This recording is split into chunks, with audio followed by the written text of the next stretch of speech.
Hey guys, it's Radar from Carter Acura of Linwood. I'm going to show you how easy it is to use the True Touchpad Interface, which can be found on the Acura TLX, Acura RDX, and Acura MDX. Check it out.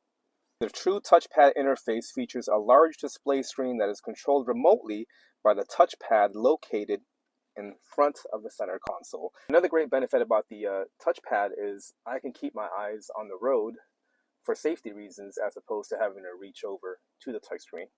Easy as this, wherever you want to select. So if I wanted to select navigation on the upper left hand of the screen, I'll touch the upper left hand portion of the trackpad, and as you'll notice, it highlights it in an amber color, and I can keep my finger on the touchpad and kind of slide to the right or even go down.